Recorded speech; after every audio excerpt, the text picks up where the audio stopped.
Hello there, my name is Solmaz, and you're listening to Tabling Thoughts podcast. In this podcast, I talk about my experiences as a relationship coach and psychotherapist. The little things that I noticed in my clients' day to day lives, which may affect the quality of their lives and relationships enormously, and for some reasons, they don't pay that much of attention to them. As I mentioned, I'm a relationship coach and I also practice as a psychotherapist in Ontario, Canada. In order to get more information about me, you may check my Instagram account, YouTube, or my other podcasts via the links in description. This is the 33rd episode of Tabling Thoughts podcast, which is being recorded and published in June 2025. And today we are diving into a powerful and for many of us related topic, the survivor's guilt. The emotional weight of being safe when those we love are not.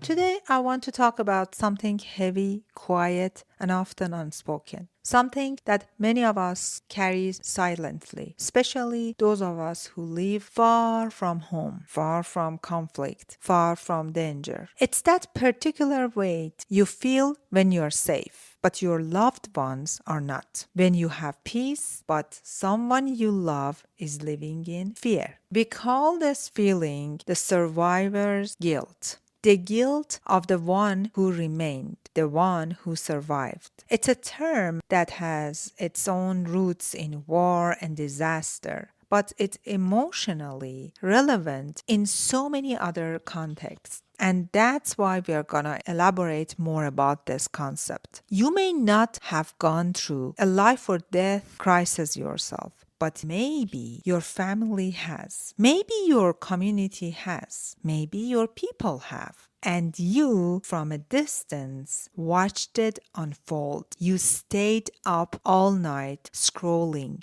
crying, refreshing the news. You messaged loved ones. You lit a candle. You prayed, but you were safe. And then the guilt hit. You were drinking your coffee in a warm kitchen while someone you love was running to a shelter. You were talking your child into bed while someone else was losing theirs. You were smiling, laughing, and then suddenly you weren't because something inside whispered, "How dare you feel okay when they are not?" And the thing is, this guilt is not logical. It doesn't follow fairness or facts. It's emotional, deep, and human. And that's why I wanted to bring it to this space today. In this episode, we are gonna explore the many faces of survivors' guilt, not just in extreme cases like war or disaster, but also in everyday moments when life moves forward for you and stays frozen for someone else. We will talk about the psychological roots of this kind of guilt. We will walk through real life examples, stories of immigrants, refugees, family members, and even people healing from personal trauma. And finally, we'll talk about how to hold this guilt without letting it define us, how to feel it without being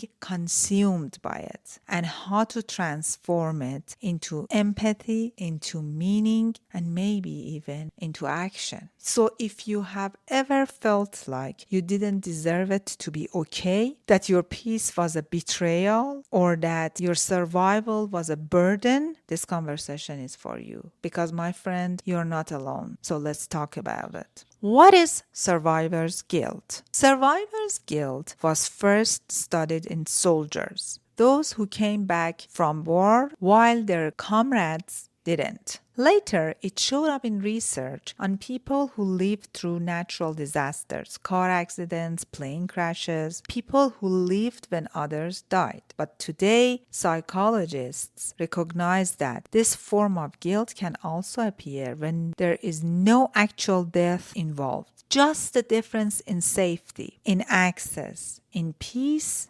or in opportunity. Let's say you immigrated from a country going through war or civil unrest. You are now living somewhere safer, maybe Canada, maybe Europe. You wake up, you spend your time with your family, send your kids to school, go for a walk, cook your dinner without worrying about bombs or blackouts. But your cousin back home, she didn't sleep last night because of airstrikes. Your old neighbor just lost his son, and when you see their updates, your stomach drops. Not because you did anything wrong, but because you didn't do anything at all. You feel guilty. That's survivor's guilt. It shows up in different ways: emotional numbness, sudden sadness after good news, avoiding pleasure, feeling undeserving, self-sabotage. Like, if they're suffering, how can I allow myself to feel okay? Sometimes it even appears in disgust forms, like overworking, overgiving, or even getting physically sick. It's as if your mind says, if I can't fix their pain, at least I can suffer a little too. That's the trap of survivor's guilt. It tricks up into thinking our pain is proof of love. But here is what I want you to hear. Guilt is not a currency. You can't trade your pain for their peace. You can care deeply without collapsing. You can honor their suffering without sacrificing your well-being. That's what we are trying to unpack today.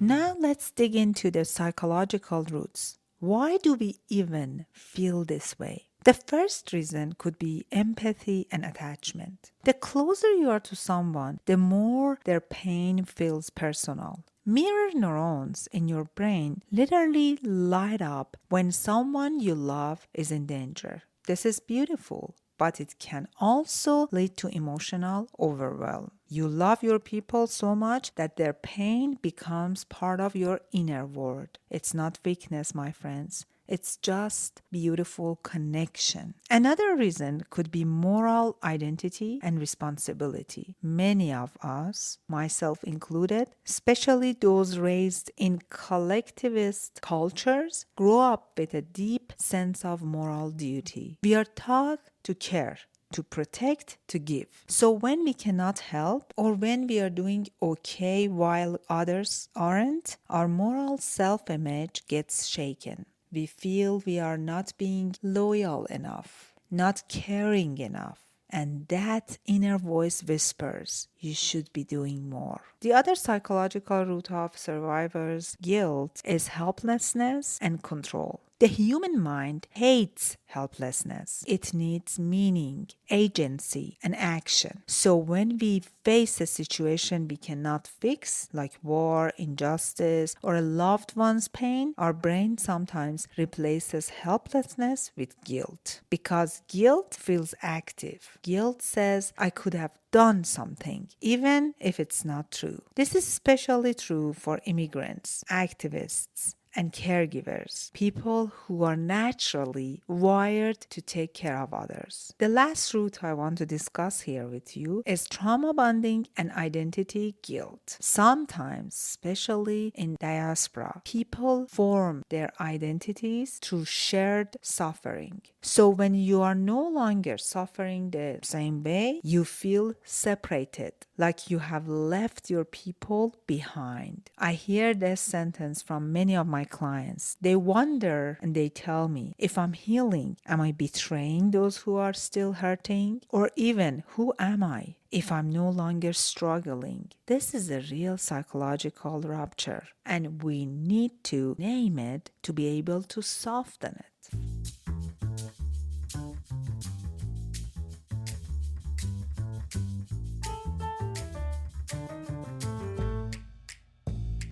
So what do we do with survivor's guilt? I have this 5-step strategy, or rather say technique, that I work with my clients. The first step is name it without shame. Guilt is a feeling, not a fact, and naming it out loud reduces its power. Say it. I feel guilty for being okay. I feel helpless even though I'm safe. This doesn't make you selfish. It makes you aware. Step number 2, create boundaries around your input. You don't have to absorb every piece of news or every image every day. Compassion without boundaries becomes burnout. You can care deeply and protect your nervous system. This is ethical. This is sustainable. And step number 3, turn guilt into grounded action. Ask yourself, what can I do? Can I translate a resource? Can I donate $10? Can I support a friend in need? Can I just listen and validate someone's fear without offering a fix? Small actions soothe helplessness. They reconnect you to your purpose. Step number 4, embrace dual realities. It's okay to hold two truths at once. I'm safe, someone I love is not. This is not betrayal, my friend. This is maturity. You are not abandoning anyone by leaving. And last step, reconnect to your legacy. Many of us carry the dreams of our ancestors. We are the ones who got out, not to escape, but to carry the torch. Your healing, your voice, your peace, they matter. Your surviving is not a shame. It is a continuation. So if you have been carrying this silent weight, this heavy breath, you don't know how to exhale, let this episode be your permission to let some of it go. Guilt may visit, but it doesn't need to stay, my friend. Love does not demand that you suffer in solidarity. Compassion does not require you to collapse. You are allowed to be okay. You're allowed to heal. And you are allowed to hope even when the whole world is hurting. You're human. You're here. And that matters. Thank you for being in this conversation with me. If this episode was helpful for you, please jot down in comments and let me know. Till next episode, take good care of yourself, my friend.